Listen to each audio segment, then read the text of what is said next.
Welcome back, everyone. Today we're going to be talking about, well, not the compact, but since the compact is up and running and is part of my demonstration, I thought I should mention this compact portable was given to me by a high school friend.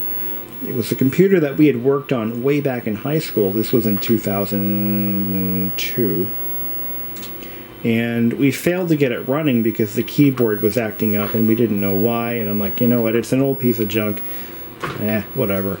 See, back then, early 2000s, computers from the 80s were not really collectible yet.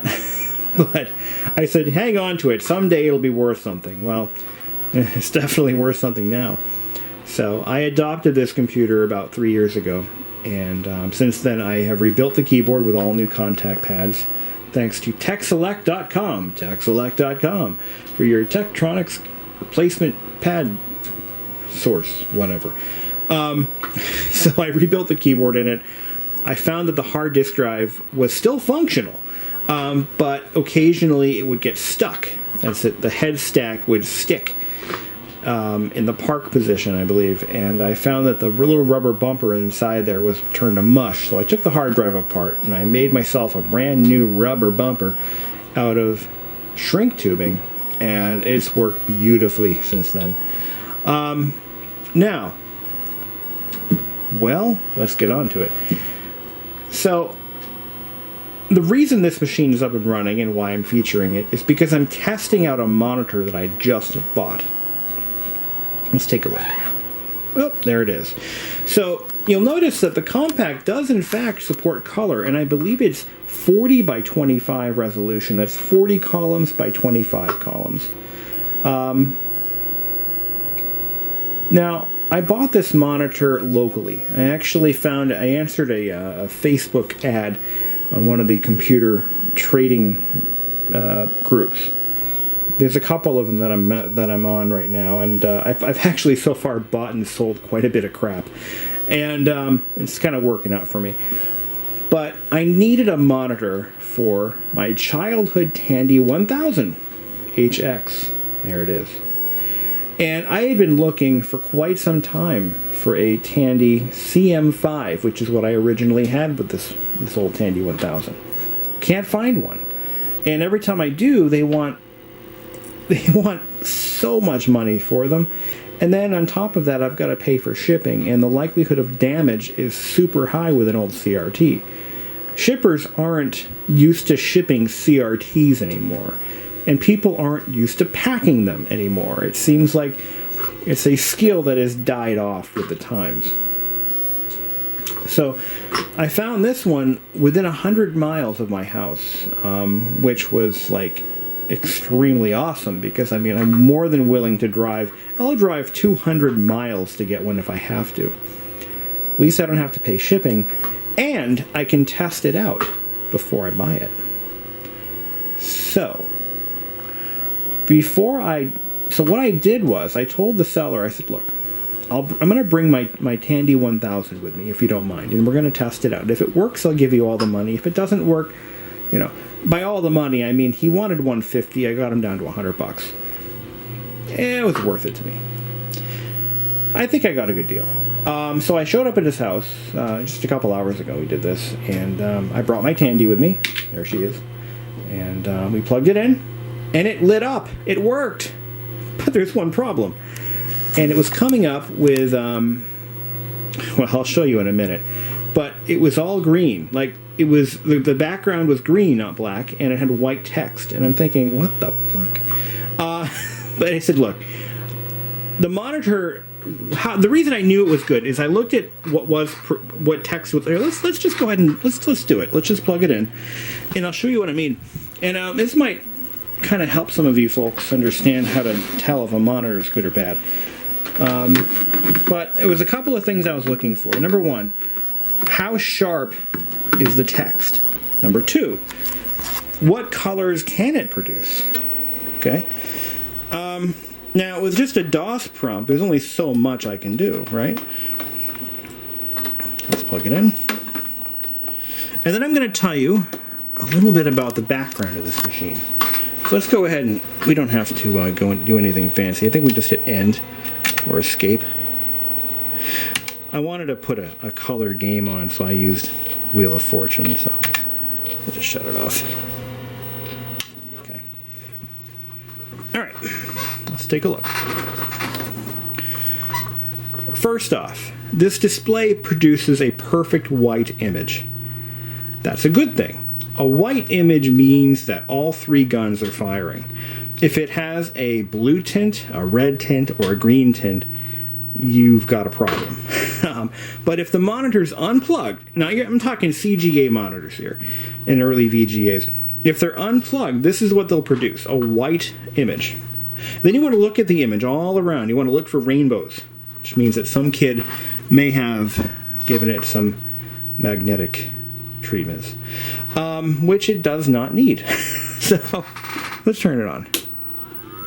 Okay, so right off the bat, I could tell that the display was functional. It produces a nice crisp white image. It is in focus. Everything's all good there. But the problem that, and the V-hold works. I went for the brightness controls. They work without any real fuss. Contrast, brightness, all works. Vertical size seems to work okay. A little scratchy, but that's all right. Okay. Now let's get into it. So, what's the problem?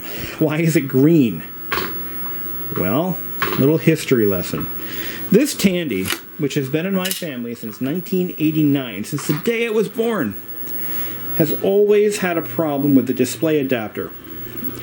My father should have returned it when he bought it. I'm not mad at him for it. I'm not going to blame him for it. He probably didn't realize that there was a problem. But, Dad, there was a problem. It has always had that problem. As long as we've owned it. Let's see if it reads this. This is a low-density disc, 720K. Let's see if it opens it. I'm pretty sure the game won't run. Oh, it reads it. Let's see.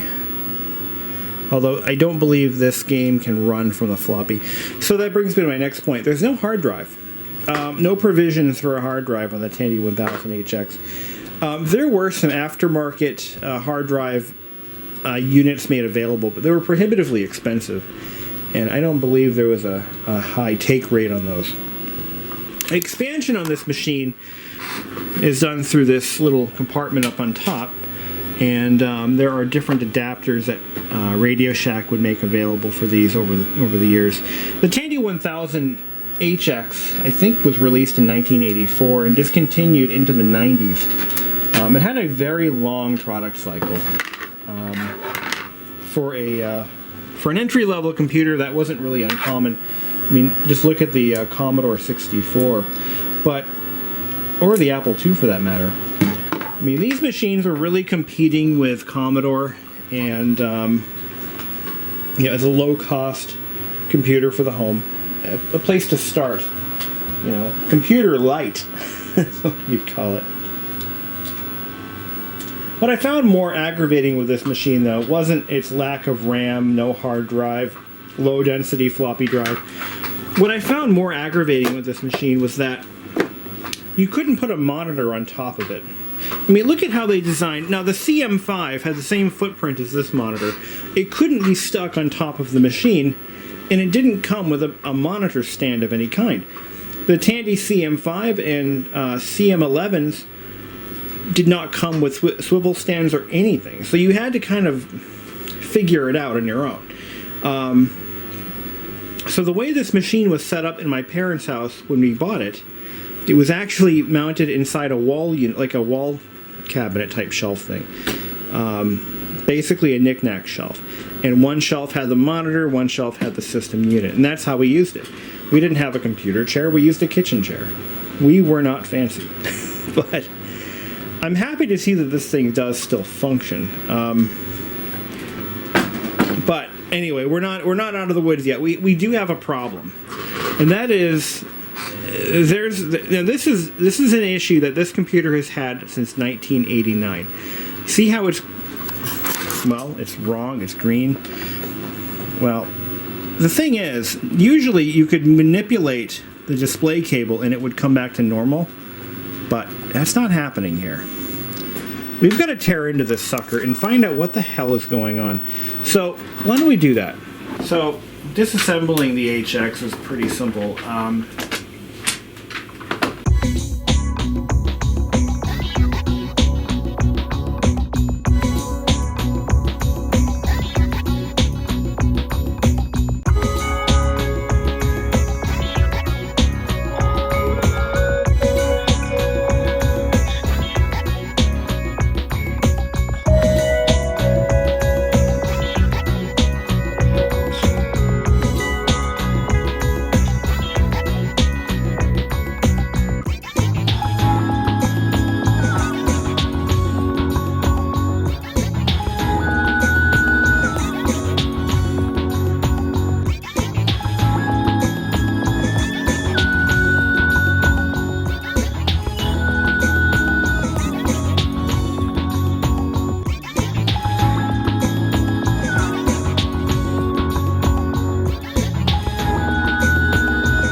Something's holding it in. There we go. I gotta pull a... There we go. Got her. Okay. Now, let's take a look at that video connector right there. Okay. Let me show you what I'm... Well, maybe I don't think I can quite get this on camera, but those pins that go through the board aren't really well soldered. I'm seeing a lot of airspace there, and I don't think that's good. No, I'm pretty sure that's not ideal. Now, the thing is, do I have a magnifier? I do. It wouldn't take much to break those solder joints. We're gonna... Oh, this thing is disgusting. There we go. I am what I am. I'll take a good look at that board too, just to find any others, like right here. No, those are empty. Okay, here we go. Just throw some additional solder down those little slugs there.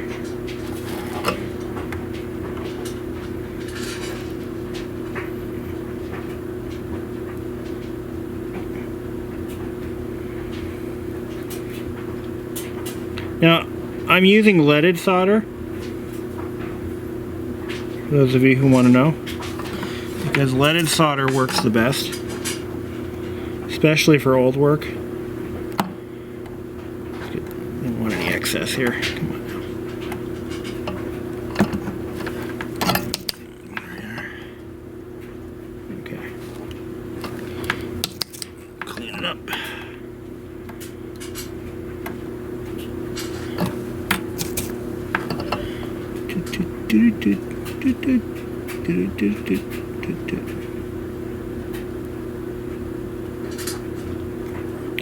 Okay.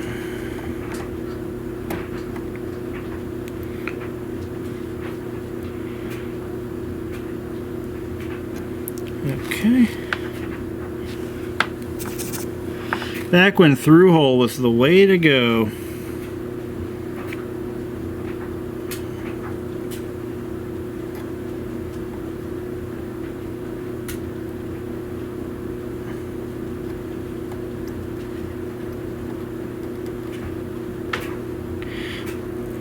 well, this is quite interesting.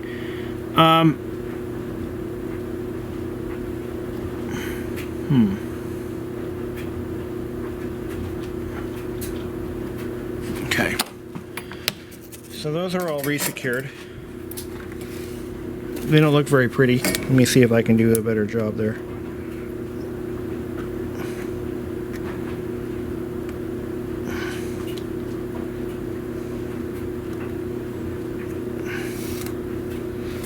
Now I'm gonna, since I do remember flexing the connector for to clean up the video problem before, I'm gonna go ahead and kind of reflow everything nearby.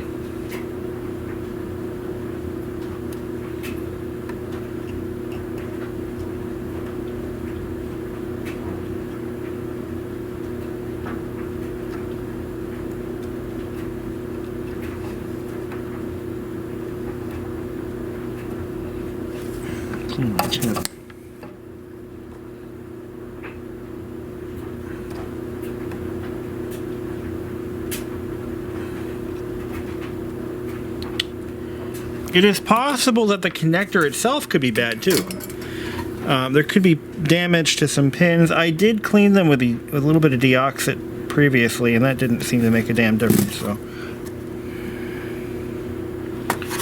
now I'm going to go in the back here.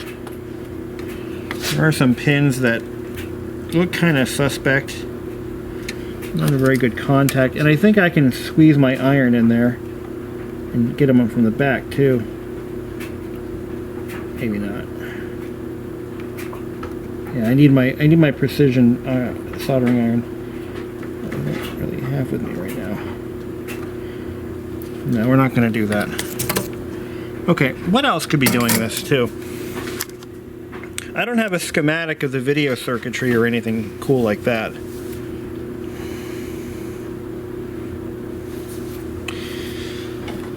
Maybe some chips we can reset, perhaps. I mean, hey, I'm not like totally out of ideas here, but why don't we maybe do some of these capacitors too? These little ceramic caps. Maybe reseat those too. Doesn't cost anything to do that.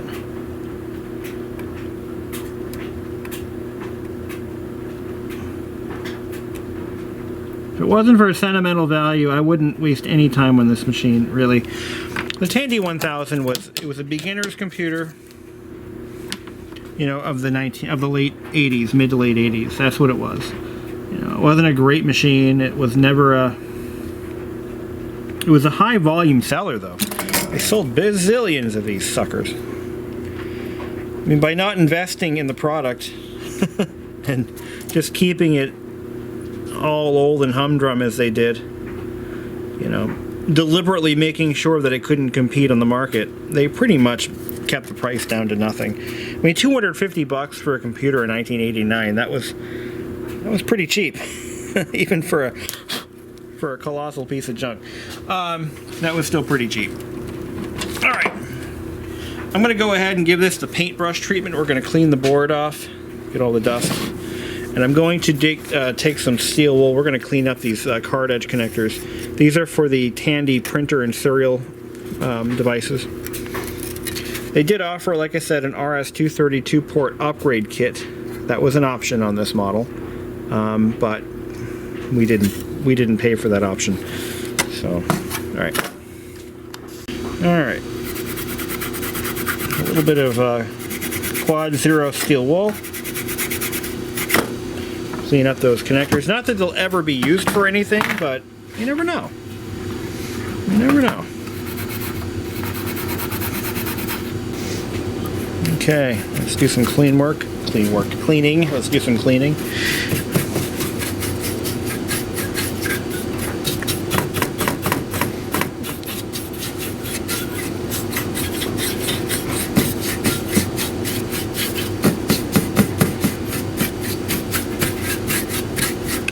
Now you'll notice something that this machine does not have, and that is, it does not have a clock battery.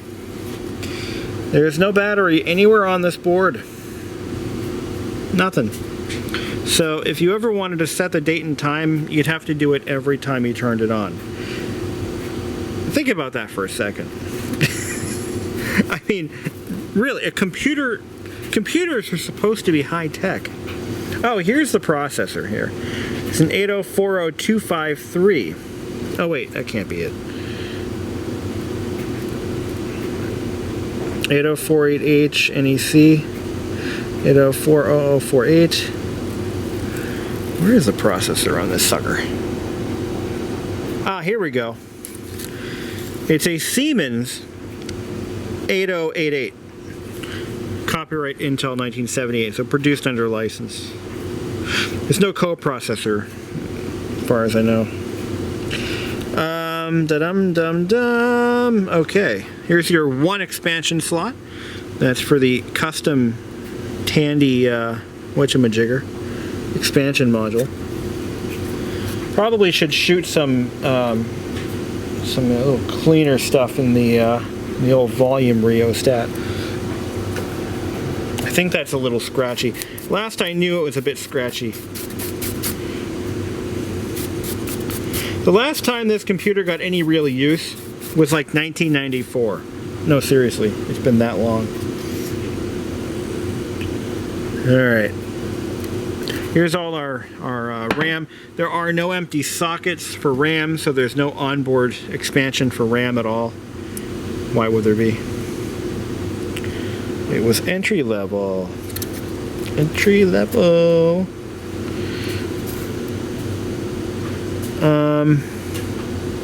Let's see if we had any success. I have not organized this little workspace very well. But we're going to find out right now if this actually did anything. If I have fixed the problem or made it worse. But because it's open, I can start poking and prodding things until I figure out what in hell's green earth is causing my little video problem. Is there a hard failure somewhere? I don't know. Is it a loose connection? I don't know right now. Alright, let's bring you over. We are going to do this with the keyboard disconnected. Here we go. Ha! I fixed it. Look at that. After all these years. We fixed it. Unbelievable. Okay. That was easy. So now all we got to do, I'm going to maybe flex the board a little bit, make sure that, no, I think we got it. We got it. So we just fixed a defect that has existed on this machine for 30 years. 31 years, technically.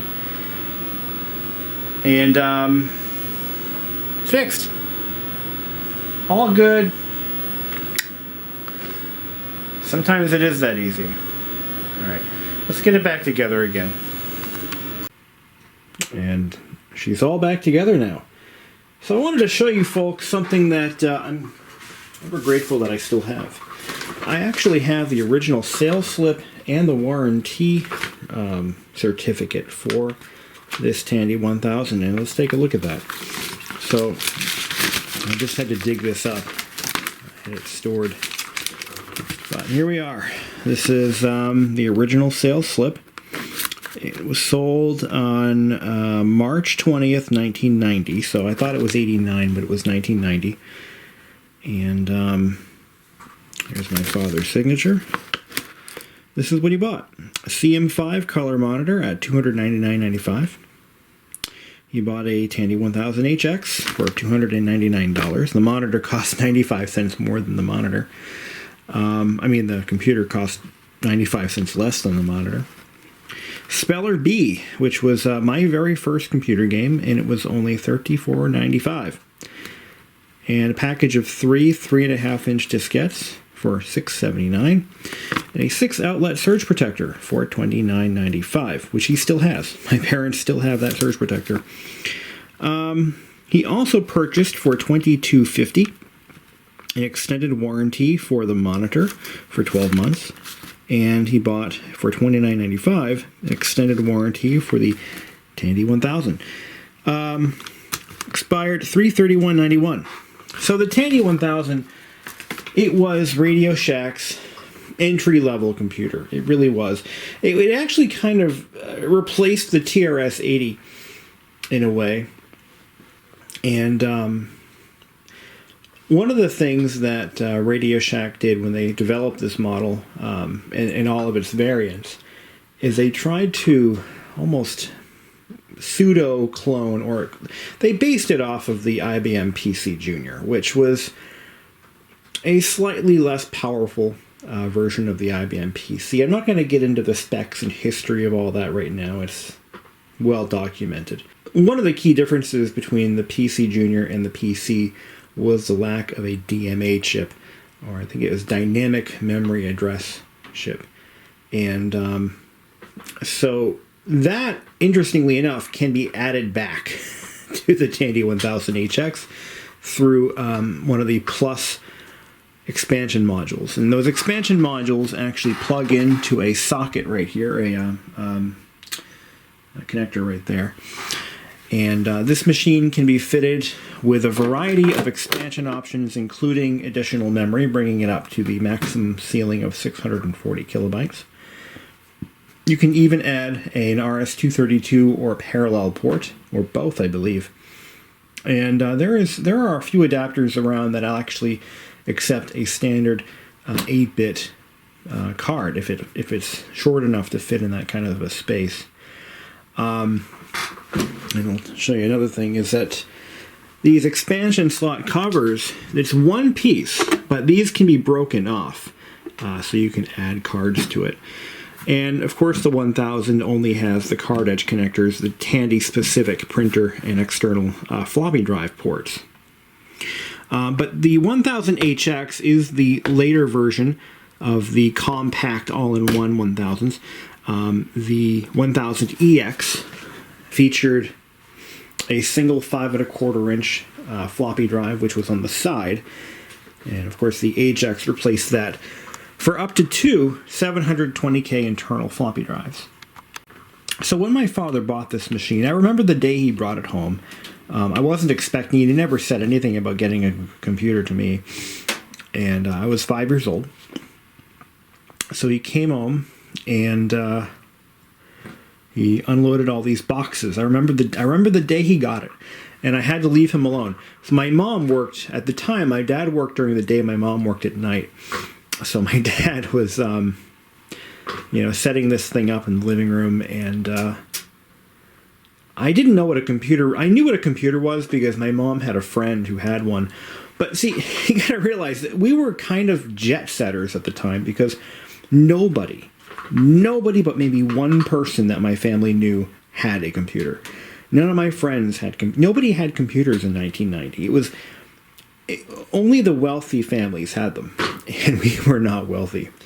Even these inexpensive models, like the Apple IIc, for example, or the Tandy 1000, or the TRS-80, the Commodore 64s, those were the entry-level home computers that were available, and I didn't know anybody who had one. Nobody in my family, nobody had them. We were the only ones in our neighborhood. I was the only kid in my kindergarten class to have a computer at home. That is how, how early my parents were in getting one. So this model was recommended to my father by one of his coworkers. I remember he did tell me that later on. And because it was a low-cost entry-level machine, it has DOS and ROM, so it was fairly easy to use. Just flick it on. It is, to this day, I believe the 1000HX may be the fastest booting computer ever made. It's instant on. Already booted, done. It is. I don't know how you could make one boot faster. It is the fastest booting machine I have ever seen. Now, this monitor is a slight upgrade from what my father had purchased, and I double-checked the Tandy Radio Shack catalog, the computer catalog for 1989, and this model was still available in 89, and it was sold as an optional upgrade for the 1000 series. This is not an EGA monitor, this is a CGA monitor. I think the person who sold it to me had misheard. but it is in fact a CGA monitor. It is a higher resolution, better quality monitor than the CM5 for sure. Better looking too, but it is it's just a CGA. As far as I know, if anyone knows differently, let me know. But I don't believe it supports EGA as it was stated to me. So this computer, it spent a lot of its time just collecting dust. The thing is, it's unfortunate that my family bought this thing and never really did anything with it. We bought it in its base configuration, 256K RAM, nothing else. No printer, no expansions, no software. My parents couldn't justify the cost of software. By the time they had... So when they bought this, my dad would have been about 26 years old. My mom was about 24. And, he worked as an auto mechanic, and he worked hard for his money. And buying software for this computer was not a priority. We got a few titles at first. There's one disc that I still have that we've always had with this computer. This is just a couple of random games that my father had gotten from one of his friends. Somebody he knew who owned a computer gave him this. And I remember when we got this disc, actually, I think I know exactly who gave it to us. And that's wild. But I remember my dad all excited, hey, look at this. My mom never really... My mom used this computer on occasion. She used it to play Wheel of Fortune. And I just happen to have that game right here. I just rebuilt some of my software. Here's Wheel of Fortune. And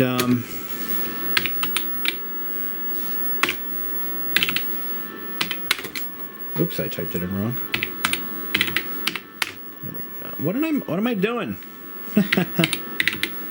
Must be hitting the bracket button. Yeah, there we go.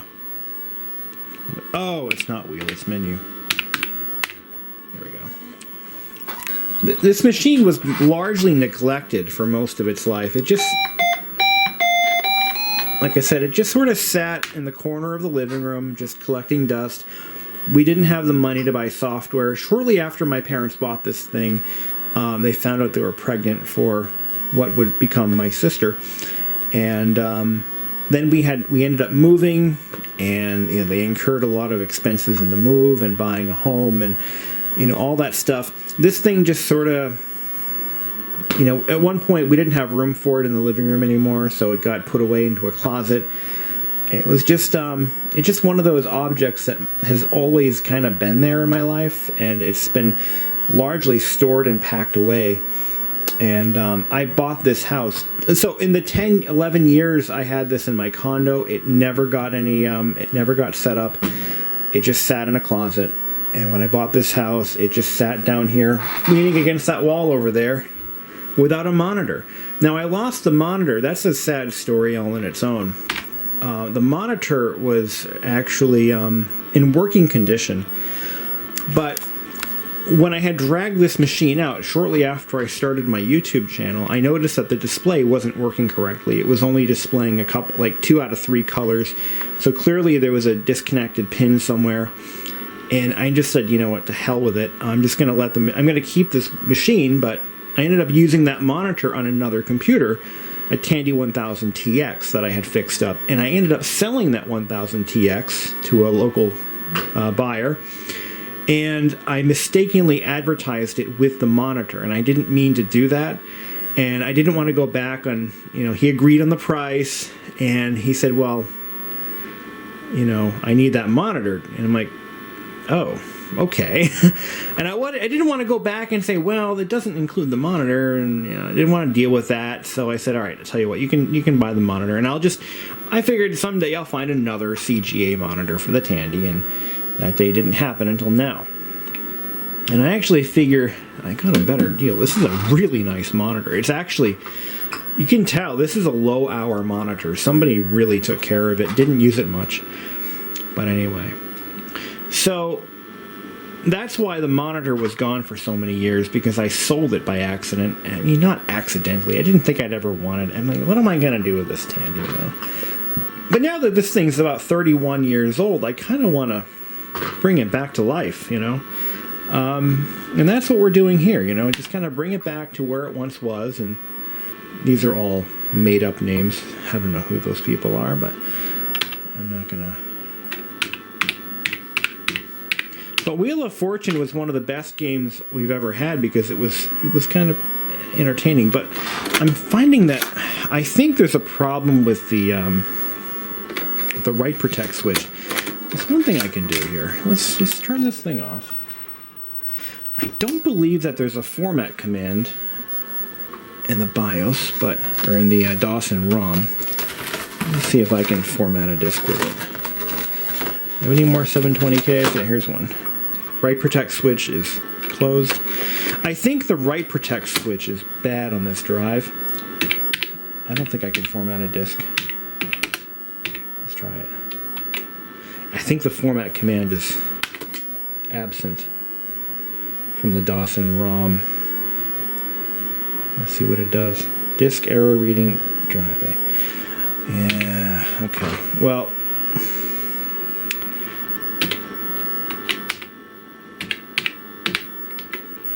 let's see. Intel driver, Galwaxic. Drive C. Drive C is the DOS and ROM, I believe. And it doesn't have anything in it. So, yeah, I can't really format a disk, but I've been getting a lot of write protect errors, and I'm not really sure why. So I might have to pull that drive out and take a look. The write protect switch may be bad, and that's why I'm getting all these errors. And I don't have the DOS 211 disk anymore, so that sucks. Like, here's another thing. So this machine originally shipped with Tandy DeskMate 2.0. And Tandy DeskMate, there's some things that you have to do to get it to run right. Hold on, let me do Control-Delete here. Getting used to this keyboard is really fun. So Control-Delete. So Tandy DeskMate. This is actually a very useful program. It's kind of an all-in-one. It's a calendar. It's a clock. It's a scheduler. It has a built-in text editor or word processor. It has a drawing program that's actually quite fun. It even plays digital music, and you can actually download digital music files. They're in .sng format, whatever the hell that is. But it's a calendar, a filer. It does everything that a calculator. You can use it as a calculator. And all you do, so 1 + 1 is 2. Where's my numlock here? Oh, you can't type? Really? No shit, huh? Oh, you have to hit enter, I think. There we go. So, 1, where's the plus button? See this? The layout is so non-standard that it's like hilarious. 1 + 2 is 3. So hey, it works. Yeah. Quit. There was an optional mouse and a light pen available for this. I remember my dad saying he was looking at getting a light pen for it, back when light pens were still a thing. Because it was definitely an option. And I believe it was designed to work with art paint, so you could draw with it. But here's what's happening, is like I said, I've been getting a lot of write protect errors. How do I escape? Okay. Escape, tab, space. I'm not really sure. Q for quit. Control Q. Yeah, Control Q quits. But what's happening is I'm getting not enough memory, and I'm getting write protect errors, even though the files that are on the disk are not write protected. So it's kind of unfortunate that, see, attempting to write protected drive. So I think that the write protect switch is bad. I'm going to have to look into that and see what the hell's going on, because clearly it's not write protected. And that's my story. But the Tandy 1000HX, it was discontinued, I believe, in 92 or 93. So Radio Shack kind of kept these around for a lot longer than they should have. Then again, thinking back, if all you really wanted was a basic DOS machine, you could do worse. I mean, again, the software compatibility, well, there's two issues with that. Number one, it's running DOS 2.11, which is quite old, and they only shipped from the factory with 256 kilobytes of RAM. There's no hard drive. And, you know, so there were some software incompatibilities with a lot of the with some mainstream titles. I can't say that all of them or many of them. I don't really know how many, but there were some compatibility issues. It's also limited by its 8088-based processor. And, now this is kind of interesting, it can run at 4.77 megahertz or 7 and change megahertz. So it actually has two different clock speeds. You know, I feel like this machine could have been a lot cooler if it had an optional internal hard drive. You could totally fit one right here, you know, if that was an option. And if it had maybe a base 384K, let's just throw that out there. But 256, there's not a hell of a lot you can do with that.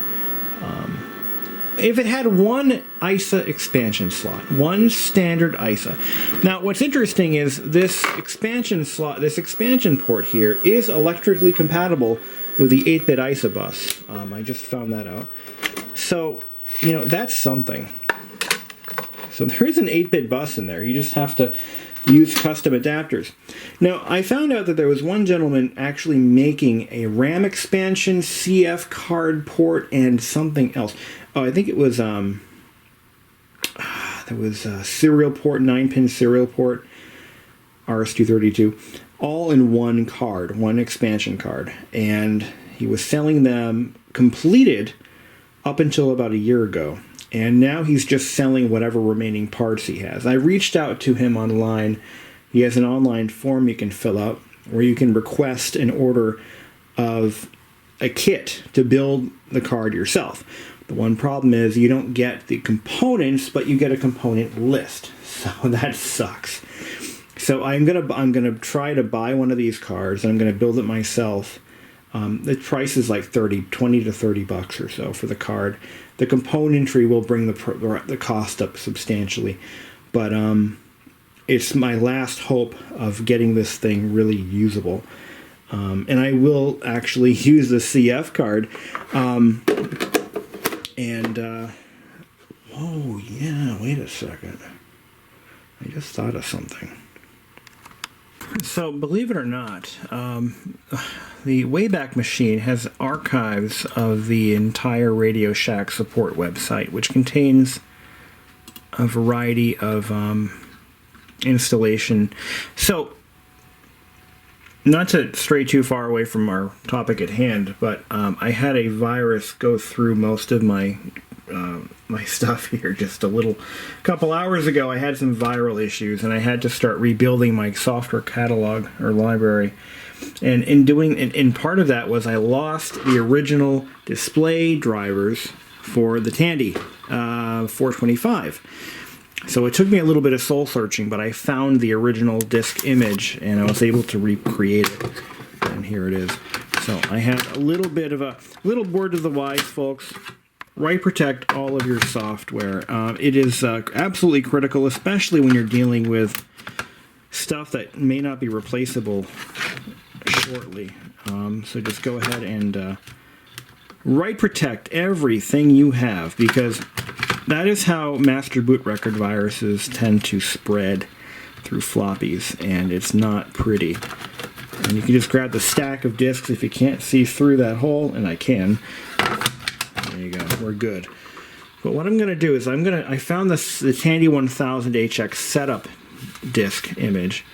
I'm going to try to see if I can't go into the original menu. Now there's a menu in there in the EEPROM that lets me set some stuff up, and I want to just take a look at what's in there. So we're going to do that right quick.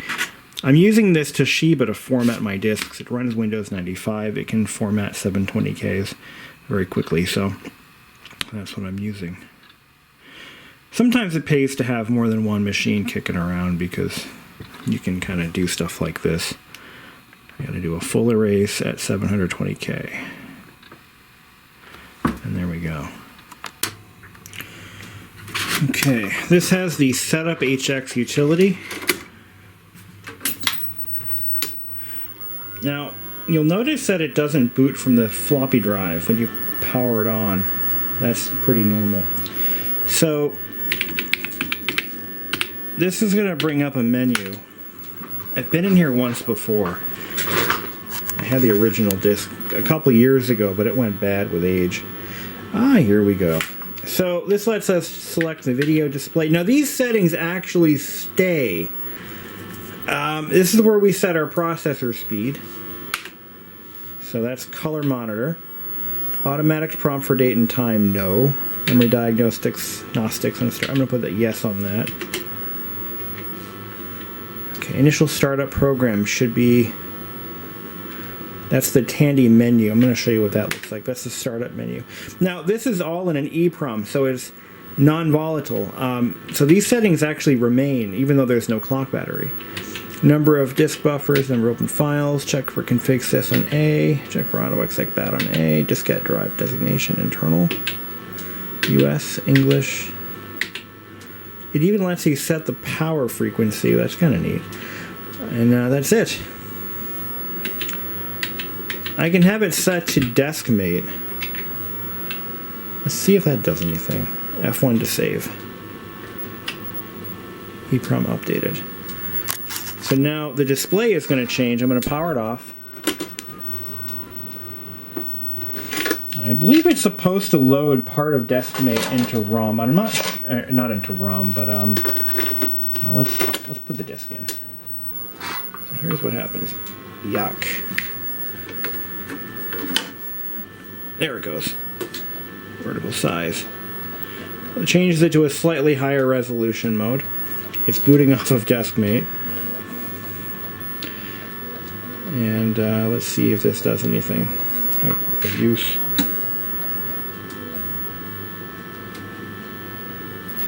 Look at that. Art paint. It's probably going to give me the same error, but that's okay. Not enough memory. See, that's happening. Yeah, not enough memory. So it reloads Deskmate. So, but let's go back into the menu. I'm going to change it to put the camera down. I should have grabbed my tripod. Control Alt Delete.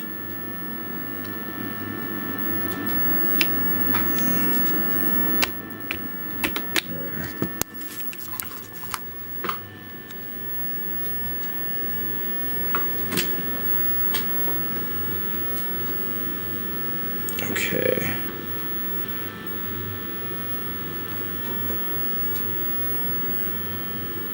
There we go. All right. So let's go back to Setup HX. Oops.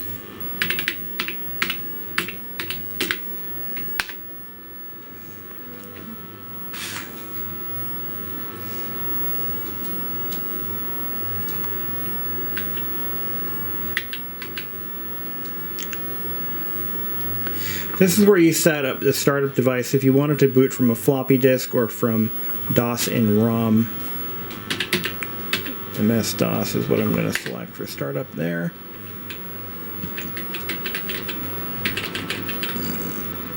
Okay. But once again, I think we have a bit of a problem with that floppy drive. I think there's something definitely not right with it. Like I said, it's not allowing any Control Delete. What it's not doing is allowing me to write to a floppy disk, so I'm getting write protect errors all the time. Thought I didn't want it to run that menu, but okay. Set system date and time. Did I do this wrong? Well, anyway.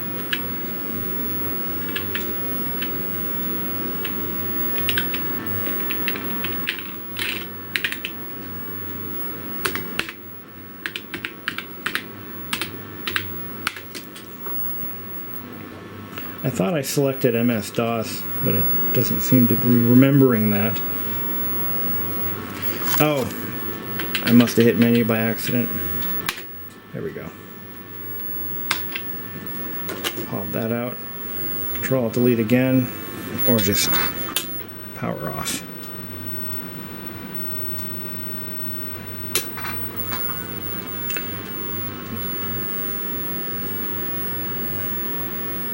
There we go. There we are. Well, that was fun. So I do anticipate doing more with this machine. I'm going to try to get that expansion device, that custom expansion card. That'll be exciting. It'll finally have a decent amount of RAM for once, if that all works out just as planned. So we can all hope for a positive outcome. A Tandy 1000HX. It's been in my family for 31 years, and it's still alive and kicking. And I can't thank that gentleman enough for selling me this monitor for, what did I pay? $100? These are getting very hard to find. If you have a CGA monitor in your collection that you don't need, definitely try to find a home for it, because these are getting hard to find, and you know they are worth a few bucks right now. Yes, you can hook these up to a television screen, but it's not the same, you know. The one thing I'd like to get is the Tandy 1000 stand that goes over the machine, but I'm not going to find that. I'm going to actually probably make my own out of wood. And I kind of wish my dad had bought that when he could have, but he didn't. It's all right. But yeah, you can't get those anymore, not for any price. The correct Tandy stands that go with these. Yeah, good luck finding one. Well, until then, I'm gonna jet. Okay.